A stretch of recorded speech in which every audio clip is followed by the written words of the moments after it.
మనం తెలుగు భాషా జయంతిగా ఆగస్టు 29వ తేదీ మనం జరుపుకుంటూ ఉంటాం. మహానుభావుడు గిడుగు రామ్మూర్తి గారిని మనం స్మరించుకోవడం చాలా ముఖ్యమైనటువంటి విషయం.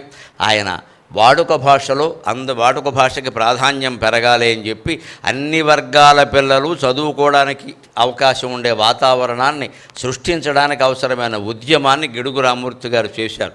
అందుకని సభాపూర్వకంగా వారికి నేను శిరస్సు వంచి నమస్కారం చేస్తున్నాను. ఇంకొక మాట,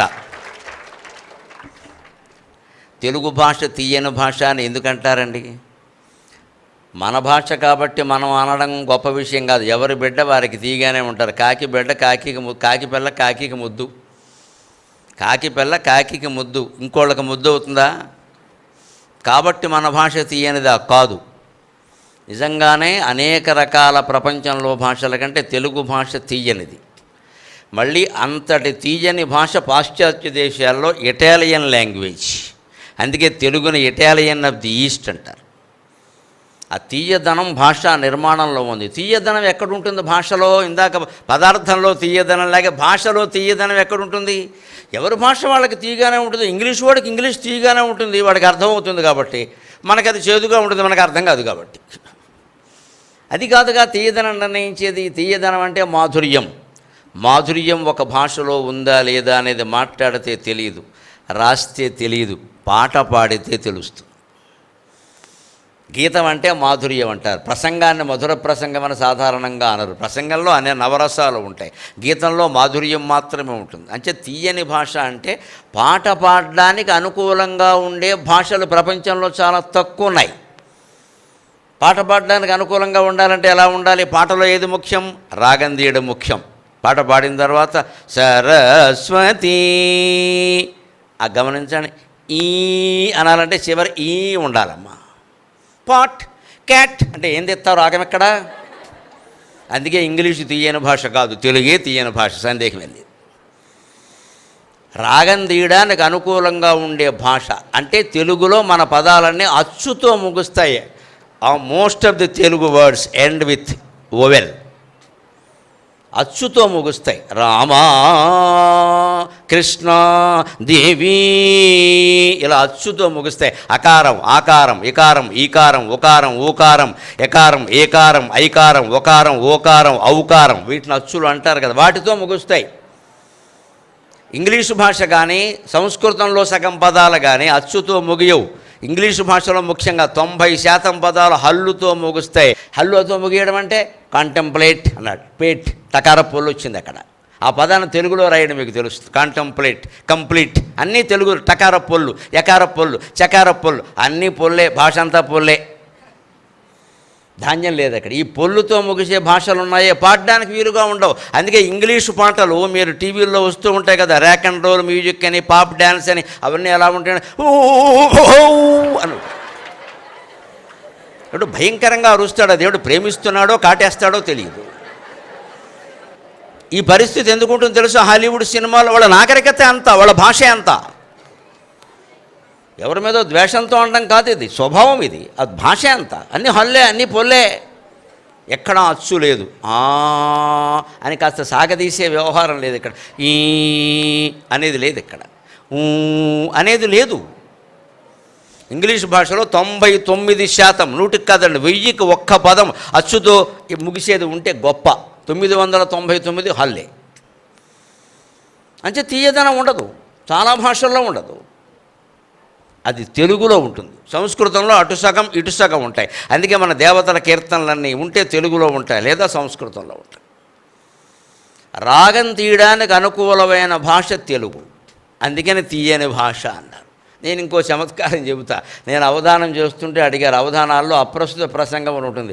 మేము గంభీరంగా పద్యాలు చెబుతుంటే పక్కన కూర్చుని ఆయన ఏదో ఇష్టం వచ్చింది ఏదో మాట్లాడతాడు, మాట అర్థం లేనిది, సందర్భం లేనిది. దానికి మేము సమాధానం చెప్పాలి. గంభీరమైన పద్యం చెబుతూ కూడా దీనికి సమాధానం చెప్పాలి. ఏమంటే దెయ్యాలు రాత్రిపూట ఎందుకు తిరుగుతాయి అని అడుగుతాడు.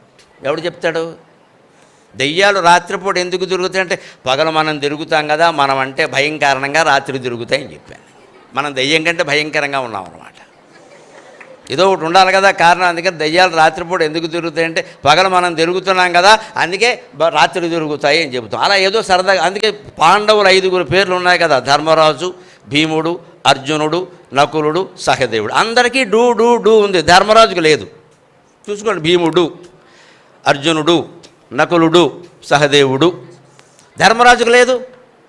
అందుకని ఆయన అడిగాడు ఒకసారి, ఏమంటే పాండవులు అంతా సమానమే కదా, అందరికీ ఒకరే భార్య కూడా కదా, అంత సమానత్వం ఉన్నవాళ్ళు ఇంకెవరూ లేరు కదా, అందరికీ డూ డూ డూ ఉంది, ధర్మరాజుకి ఎందుకు లేదండి అంటే నేను సరదాకి చెప్పా. అప్పటికప్పుడు ఊహించి చెప్పాలి, జోక్ కూడా అప్పటికప్పుడు రావాలి. ధర్మరాజు అందరిలోకి పెద్దవాడు కదండి, ఆయన అందరినీ పిలిచి భీమా డూ, అర్జున డూ, నకులు డూ, సహదేవు డూ అంటాడు. అందుకని వాళ్ళందరికీ డూ డూ డూ వచ్చింది. ఈయన్ని డూ అనేవాడు ఎవడు లేడు, అందుకని ఈయనకి డూ లేదు అన్నాడు. అది సమాధానం.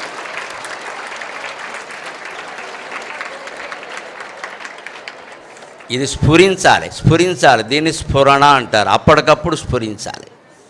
దీనికి పుస్తకాల్లో తయారయ్యేది ఏమి ఉండదు ఇక్కడ. అప్పటికప్పుడు స్ఫురించాలంటే ఏం చేయాలి? అది కూడా అభ్యాసం ద్వారా సాధ్యం అవుతుంది. అదేదో పైనుంచి ఊడిపడుతుంది అనుకోకండి. మీ ఇంట్లో మీరు ఎప్పుడూ చలోక్తులు విసురుతూ ఉండాలి, నవ్వుతూ ఉండాలి, నవ్విస్తూ ఉండాలి. ప్రతి దాంట్లో ఉండే చమత్కారాన్ని వెతుకుతూ ఉండాలి. ఈ అబ్జర్వేషన్, ఈ పరిశీలన ఉంటే మీ మెదడు అప్పటికప్పుడే స్ఫురిస్తుంది. నాకు ఇంట్లోనైనా అంతే అలవాటు, అంతే చమత్కారం, అంతే సరదా, అంతే. ఇక్కడ దేనికి ఊరికి కోపడిపోవడం, విపరీతంగా ఏదో అయిపోవడం ఉండదు. ఇక్కడ అన్నీ తేలిగ్గా తీసుకోవడమే లెక్క. జీవితం గడుస్తున్న కొద్దీ 30-40 ఏళ్లలో కోపాలు తాపాలు ఉన్న 40 ఏళ్ళు దాటాక తగ్గిపోతాయి. అలా ప్రతిదాన్ని చమత్కారంగా తీసుకునే అలవాటు ఉంటే వెంటనే స్ఫురిస్తుంది, అనుమానమే లేదు అక్కడ. ఇవి చమత్కారాలు మన జీవితంలో ఒక గొప్ప ఆనందాన్ని నింపుతాయి. ఈ చమత్కారాన్ని మనం అలవాటు చేసుకోగలగాలి. మన చదువుల ఒత్తిడిని కూడా చమత్కారంతో జయించవచ్చు ఖచ్చితంగా. హాస్యప్రియులైన వారికి ఎవరికి తలనొప్పి రాదు, షుగర్ రాదు, బీపీ రాదు, ఏ వ్యాధి రాదు. హాస్యప్రియత్వం లేకపోవడం వల్లే అంతా జపాన్ వాళ్ళలాగే 7 మొహాలు వేసుకు తిరగడం వల్లే మనకు రోగాలు వస్తున్నాయి. ఇక్కడ నవ్వు మొహం లేకపోబట్టే కదా అక్కడ చట్టం పెట్టారు. పని ఇక్కడ జపాన్లో ఎవరు విడాకులు తీసుకోరట. ఇంకో సరదా మాట చెబుతా, అక్కడ ఎవరు విడాకులు తీసుకోరట. ఎందుకు తెలిసే? ఏ ముఖమైనా ఒకటే కదా అంటట్టు వాడు. విడాకులు తీసుకుంటే కొత్త మొహం వస్తుంది కదా, అంటే ఏ ముఖమైనా ఒకటే. మీరు జపాన్ మొహాలు, చైనా మొహాలు చూడండి, కొన్ని వేల మొహాలు ఒకలాగే ఉంటాయి. తప్పడ మొహాలు, అప్పడ మొహాలు. ఎక్కడ అందులో మంచి సంపెంగ పువ్వు లాంటి నాసి ముక్కు, పద్మాల లాంటి కళ్ళు ఏం కనపడవండి, అన్నీ తప్పడ మొహాలే. అందుకని జపాన్ వాళ్ళు అనుకుంటారట, ఎంత కోపం వచ్చినా భార్యాభర్త విడాకులు తీసుకున్నా మళ్ళీ ఇంకో సోంబేరిగాడు వస్తాడు. ఏముంది ఇక్కడ పని లేక, వాడు ఒకటే వీడు ఒకటే, గడిపేస్తే అయిపోయాయి. కొత్త దేవుడి కంటే పాత దెయ్యం నయం. కొత్త దేవుడి కంటే పాత దెయ్యం నయం. అలవాటు పడ్డాం కదా, గడిపోయి అంటే. అంచేతన భాషల్లో తెలుగుకి ఎందుకంత పేరు వచ్చింది అంటే, రామ నీవాడజుమీ ఇక నన్ను బాముల పెట్టకుమీ, రామ నీవాడజుమీ. ఇంత అందంగా పాడే అవకాశం హిందీలో ఉంటుందా? Ram I am for you అంటే ఉండదు ఇక్కడ. రామ్ అనగానే పోయింది. రాముడు కిందికి దిగొచ్చే వరకు సాగదీస్తూనే ఉంటాం అంతే. నీవాడజుమీ అంటే మన హృదయంలో రాముడి పట్ల ఉండే భక్తి అంతా బయటకు వస్తుంది. రావడానికి అవకాశం మనం ఎక్కడిచ్చాం? ఈ అన్నం ద్వారా ఇచ్చాం. ఆ రాగం తీయడానికి అవకాశం అజంతమైన భాష. అజంత అంటే అచ్చుతో అంతమయ్యే భాష. Ends with vowel, ends with consonant అయితే అది వేరుగా ఉంటుంది అది భాష. ఆ అవకాశం ఉండడం వల్ల మనల్ని తీయని భాష అంటాం. ఇంత తీయని భాషకి మూలస్తంభాలైన మహాకవుల్ని స్మరించుకుని ఈ తీయని భాష యొక్క ప్రయోజనాన్ని పూర్తిగా ఉపయోగించుకున్న వాళ్ళు ఉన్నారు మహానుభావులు. అగ్గిరవ్వలు రాల్చిన వాళ్ళు ఉన్నారు, ఆర్ద్రంగా కవిత్వాన్ని పండించిన వాళ్ళు ఉన్నారు. తేట తెలుగు మాటలు ఊట సారించిన కవి తిక్కనకు నమస్కారమిడుదు. తేట తెలుగు మాటలు ఊట సారించిన కవి తిక్కనకు నమస్కారమిడుదో.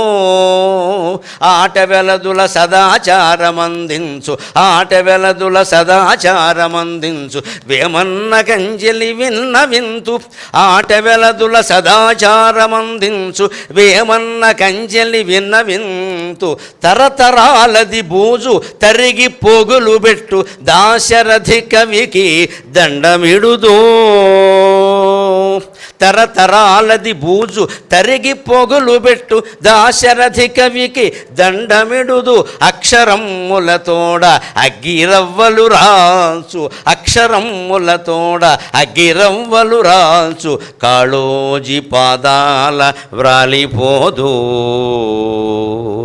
అక్షరములతోడ అగ్గిరవ్వలు రాల్చు కాళోజి పాదాల వ్రాలిపోదు అట్టివారల గన్నట్టి ఆంధ్రభూమి అట్టివారల గన్నట్టి ఆంధ్రభూమి పుట్టువందుట పుణ్యాల పుట్టయనుచు పుట్టువందుట పుణ్యాల పుట్టయనుచు భావనము చేసి తల ఉంచి భక్తితోడ ఆంధ్ర తెలంగాణ హస్తాల ఆంధ్ర తెలంగాణ హస్తాల అంజలింతో.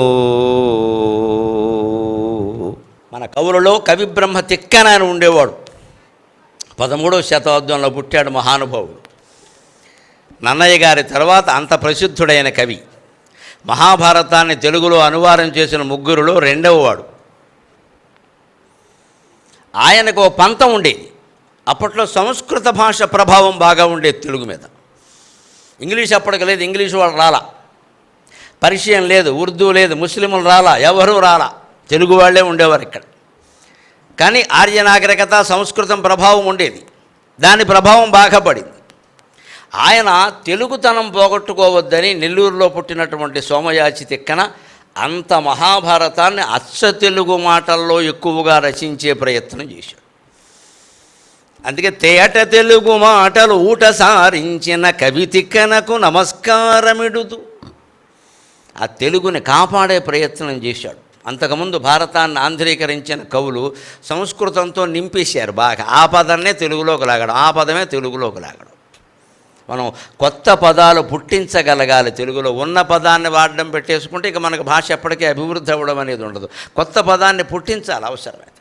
అలాగా భాషలో తేట తెలుగు మాటలు ఊట సారించాడు ఆయన. ఇంకో మహాకవి ఉన్నాడు, వేమన్న, యోగి వేమన. ఇవాళ ఒక విశ్వవిద్యాలయం కూడా ఉంది యోగి వేమన పేరు మీద. ఆయన సర్వసంగ పరిత్యాగం చేశాడు. చివరి గోచీగుడ్డ కూడా పెట్టుకోలేదు. రమణ మహర్షి లాంటి వారు ఇంకా గోచీయానా ధరించారు సభ్యత కోసం. నాకు అది కూడా అవసరం లేదు, నేను ఎక్కడో గుహలో కూర్చుంటా, శరీరమే భారం, మళ్ళీ గోచీ ఏమిటి అని అది కూడా తీసి పారేసి ఆయన గుహలోనే ఉండి దగ్గరికి వచ్చిన వాళ్ళకి పద్యాలు చెప్పాడు. వేమన పద్యాలు విశ్వదాభిరామ వినురవేమ అనే మొకుటంతో కొన్ని వందల పద్యాలు లోకంలో ప్రచారంలో ఉన్నాయి. వేమన్నలో ఉండే గొప్ప శక్తి ఏమిటో తెలుసా? మన పని మనం చేస్తే మన కళకి ప్రచారం కల్పించడం అనేది భగవంతుడు చూసుకుంటాడండి, మనం చేయక్కర్లేదు ఆ పని. చాలామందికి వేళ ఉన్న ఇబ్బంది ఏమిటి అంటే కళాకారులు ఏదో ఒక రంగంలో బాగా పరిశ్రమ చేసిన వాళ్ళు ఉంటారు, నాయకులు, గాయకులు, ఎవరో నటులు. వాళ్ళు ఏమనుకుంటారు, మేము చాలా కష్టపడ్డామండి, మాకు రికగ్నిషన్ లేదు. రికగ్నిషన్ కోసం తర్వాత ఏడు కోసం ఏడుస్తూ ఉంటాడు. ముందు రికగ్నిషన్, తర్వాత ఏడును. ఈ రికగ్నిషన్ కోసం జీవితంలో ఏడవకూడదు. నీ కళని ముందు నువ్వు గుర్తిస్తే తర్వాత లోకం గుర్తిస్తుంది. నేను అందుకే చెబుతున్నాను, పాట పాడేటప్పుడు పాట మీద దృష్టి పెట్టాలి, భగవంతుడి మీద దృష్టి పెట్టాలి, వినేవాళ్ళ మీద పెట్టకూడదు. ఒకడు వింటాడు, ఒకడు వినడు. వాడు వినకపోతే పాడడం మానేస్తాం మనం. మన పాట మీదే మనం దృష్టి పెడితే పాట మనకు ఆనందం కలిగిస్తుంది. వేమన ఏం చేశాడో తెలుసు? ఆయనకు విరక్తి ఉంది, వైరాగ్యం ఉంది, సమాజంలో నీతులు బోధించాలి అనుకున్నాడు ఆయన. ఆ గుహలోనే కూర్చుని శిష్యులు ఎవరో 3-4 వస్తే వాళ్ళకి చెప్పాడు. వాళ్ళు కూడా భిక్షుకులు, ఈయనలాగే భిక్షుకులు, బయట భిక్షాటం చేసేవాళ్ళు. ఆ భిక్షాటం చేస్తూ ఈయన పద్యాలు పాడేవాళ్ళు. వాళ్ళు ధారణ కదా, ఆ రోజుల్లో రాత గొడవ లేదు, అంత బుర్రలోనే పాడేవాళ్ళు. ఆ వింటున్న వాళ్ళు చాలామంది ఆ పద్యాలు కంఠస్థం చేశారు. ఆ రకంగా వేమన పద్యాలు లోకంలో వ్యాపించాయి. అలా వేమన పద్యాలు అందరూ పాడుతుంటే వింటుంటే తర్వాత ఎప్పుడో కొంతకాలానికి ఇంచుమించు ఒక 400-500 ఏళ్ళు గడిచిపోయాక సిపి బ్రౌన్ అనే మహానుభావుడు ఇంగ్లీషు దేశాల నుంచి ఇక్కడ కలెక్టర్గా వచ్చాడు. కడప కలెక్టర్గా కూడా ఉండేవాడు ఆయన. ఆయన ప్రజలందరూ పద్యాలు పాడుతూ ఉండడం విన్నాడు. ఆ తెలుగు ఆయనకు రాదు, తెలుగు రాదు ఆయనకి, ఇంగ్లీషు వాడు ఆయన. ఏమిటో అందరూ తీయగా పాడుతూ ఉండడం. కంచు మోగినట్లు కనకంబు మ్రోగున విశ్వదాభిరామ వినురవేమ, అల్పుడెప్పుడు పల్కు ఆడంబరముగాను సజ్జనుండు పల్కు చల్లగాను, కంచు మోగినట్లు కనకంబు మ్రోగున విశ్వదాభిరామ వినురవేమ అని బిచ్చగాడు పాడడం. భిక్షం వేసేవాళ్ళు మరోసారి పాడవయ్యా పద్యం బాగుందన్నాం, ఇంకో గుప్పుడు బియ్యం ఎక్కువేయడం. ఇవన్నీ సిపి బ్రౌన్ గమనించాడు. ఆ భిక్షగాళ్ళని పిలిచాడు, ఆ పద్యాలు నాకు నేర్పమన్నాడు. అంత శ్రద్ధ ఆయన కలెక్టర్, ఇంగ్లీషు వాళ్ళు పంపిన కలెక్టర్. దేశాన్ని 200 ఏళ్ల పాటు దోచుకున్న ఇంగ్లీషు వాళ్ళలో కూడా కొంతమంది మంచివాళ్ళు ఉన్నారు. వాళ్ళు దేశానికి మేలే చేశారు, మానవత్వం మర్చిపోలేదు. ఏ భాష అయినా, ఏ దేశమైనా, ఏ మతమైనా అందరూ దుర్మార్గులు ఉండరు, కొంతమంది మంచివాళ్ళు ఉంటారు. ఆయన మేలు చేశాడు. వెంటనే ఆయన పండితుల్ని పిలిపించాడు, ఈ పద్యాలన్నీ తాటాకుల మీద రాయించాడు, వాటికి అర్థాలు రాయించాడు, అచ్చు వేయించాడు. అది సిపి బ్రౌన్ కృషి చేయకపోతే వేమన పద్యాలు మనకి దొరికేవి కాదు, ఎన్నో కావ్యాలు మనకి దొరికేవి కాదు. ఇంకో విచిత్రం, వేమన పద్యాలు అర్థం చేసుకోవడం కోసం ఆయన తెలుగు నేర్చుకున్నాడు. తెలుగే రానివాడు, తెలుగు అంటే తెలియనివాడు ఈ పద్యాల మోజులో పడి, ఈ పద్యాలు రావాలంటే నా అంతటి నేను గ్రహించాలంటే ఏం చేయాలని తెలుగు నేర్చుకోమన్నారు. ఆయన తెలుగు టీచర్ని పెట్టుకుని అంత కలెక్టర్ గారు కూడా నెలకి జీతం ఇచ్చి తెలుగు నేర్చుకున్నాడు. అంత తీయని భాష మన తెలుగు భాష. అది సౌరభం, అది సౌరభం అంటే. ఎక్కడెక్కడో ఉండే విదేశీయులకి సైతం వాళ్ళకు మోజు కలిగేలా చేసి, వాళ్ళకి కావలసినటువంటి సమాచారం అందించి నేర్చుకునేలా చేసిందే. మనం నేర్చుకోకపోతే ఎలాగండి? ఇక్కడ తెలంగాణ ప్రాంతంలో దాశరథి అయిన మహానుభావుడు ఉండేవాడు. నిజాం రాజులు పరిపాలించిన కాలంలో ఈ ప్రజల్ని పీల్చి పిప్పు చేశారు వాళ్ళు. తరతరాల బూజుమా నిజాము రాజు అని జైలు గోడల మీద రాశాడు. ఎంత పౌరుషమో తెలుసు ఆయనకి. దాశరథిని జైల్లో పెట్టి ఏమీ అందకుండా చేసి నిద్రాహారాలు లేకుండా బాధ పెడితే పళ్ళు దోముకుందుకు బొగ్గు ఇచ్చారట. బొగ్గు వాడేవారు అప్పట్లో, బొగ్గు. ఆ బొగ్గుతో గోడ మీద రాశాడు తరతరాల బూజు నిజాము రాజు అని రాశాడు. అంటే ఒక మనిషి హృదయంలో చెలరేగిన అగ్నిని నువ్వు ఏం చేసి కూడా ఆపలేవు అని జైలు గోడల మీద దాశరథి పద్యాలు రాశాడు. అటువంటి దాశరథికి నమస్కారం అంటున్నాం మనం. అలాగే కాళోజీ అనే మహాకవి, పద్మవిభూషణ్ కూడా వచ్చింది ఆ మహానుభావుడికి. ఆయన ఒక్క సిరా చుక్క 1,00,000 మెదళ్లకు కదలిక అనేవాడు. ఆయన ఒక కవి అన్నవాడు ఒక్క కాగితం మీద కలంతో ఒక్క మొక్క రాస్తే 1,00,000 మంది మనస్సులు మారిపోతాయి, అనుమానం ఏం లేదు. ఇక్కడ 1,00,000 మందిని చంపినా ఒక్కడు కూడా మారతాడో లేదో చెప్పలేము, కానీ ఒక్క కవి తలుచుకుంటే 1,00,000 మందిని మార్చగలడు అని చెప్పినవాడు కాళోజీ. మనం ఆ కవిత్వాన్ని స్వీకరించగలగాలి. మీరు ఎంతసేపు డాక్టర్లే, ఇంజనీర్లే ఉద్యోగాలు చేసుకోవడం కాదు. కవిత్వం కానీ, సంగీతం కానీ, నాట్యం కానీ, చిత్రలేఖనం కానీ, శిల్పకళ కానీ, ఇంకేదైనా కళ కానీ మీ చదువుతో పాటుగా ఒక కళని నేర్చుకునే ప్రయత్నం చేయండి ఖచ్చితంగా. ఆ కళే మీకు నిలబడుతుంది జీవితాన్ని మొత్తం, అన్ని రకాల సాంత్వన కలిగిస్తుంది. అటువంటి వాడు కాళోజీ. అటువంటి వాళ్ళు పుట్టిన భూమిలో పుట్టడమే ప్రధానం అనుకుని, అదే గొప్ప అనుకుని వారందరికీ మనం భక్తిగా నమస్కారాలు చేద్దాం.